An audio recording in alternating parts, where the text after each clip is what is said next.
Sir ఆ Ford car ఇచ్చేసాం sir. Sir ఎవరిని అడిగి సార్ ఇచ్చారు?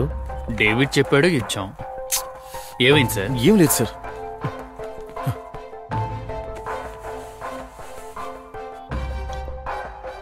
రే ఎవరిని అడిగి ఆ బండి డెలివరీ ఇచ్చావు? అయ్యో రే, ఆ బండిలో బ్రేకులు సరిచేయక ముందు ఇచ్చేసావు కదరా. ఇప్పుడు నువ్వు ఎక్కడున్నావు? సరే నువ్వు దయచేసి అక్కడే ఉండు.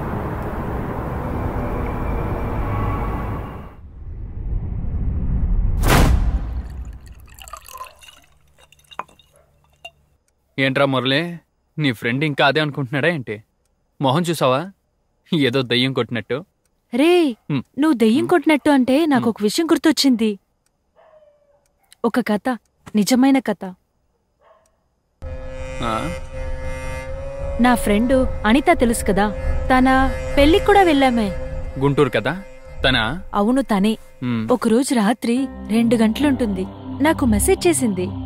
ఏంటే పెళ్ళయి 2 నెలలు కూడా అవ్వలేదు, అంతలోగా ఆన్లైన్లో నాకు మెసేజ్ చేస్తున్నా, మీ హస్బెండ్ ఏం చేస్తున్నారు, ఒకవేళ ఊర్లో లేరా అని అడిగాను.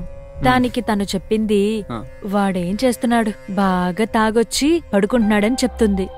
తనేదో చిరాగ్గా చెప్పినప్పుడు నాకేదో డౌట్గా ఉనింది. ఒకవేళ ఏదైనా ప్రాబ్లమా అని అడిగాను. అప్పుడే ఒక విషయాన్ని చెప్పింది.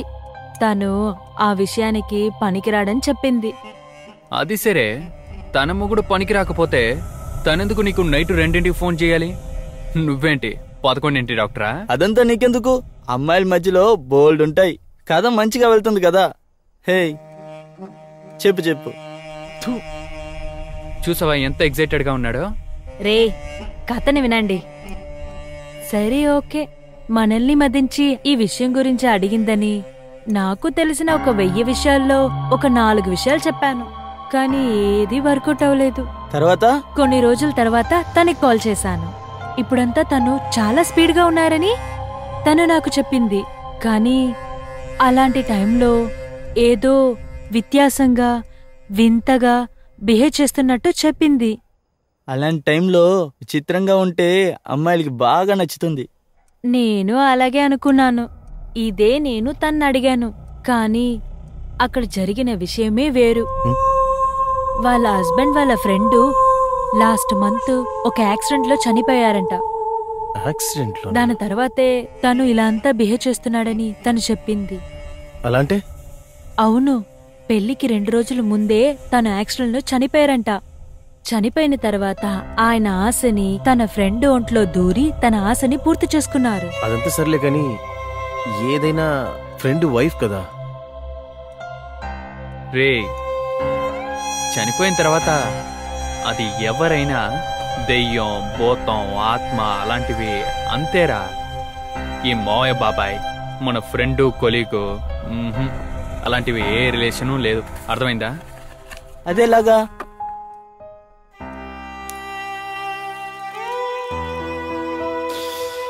ఇప్పుడు చనిపోయిన నీ బామ్మ దయ్యంగా వచ్చిందనుకో. అయ్యో బామ్మ, మమ్మల్ని అందరినీ వదిలేసి వెళ్ళిపోయావే, ఇన్నాళ్ళు నువ్వు ఎలా ఉన్నావు అలాని కాగిలించుకుని ఏడుస్తావా? లేదా బామ్మ అయినప్పటికీ కూడా వచ్చింది దెయ్యవని కేకలేసుకుని పారిపోతావా? చెప్పరా. అదేలాగా? బామ్మ అయినప్పటికి కూడా అది దయ్యం కదా, కొంచెం ఆలోచించాల్సిందే. నీ డౌట్స్ అంతా తర్వాత తీరుద్దాం. నీ ఫ్రెండ్ని చూసావా? అమ్మాయి కథ వింటుంటే సైలెంట్గా ఉండేసి హారర్ కథ వింటుంటే ఇంట్రెస్టింగ్గా ఉన్నాడు.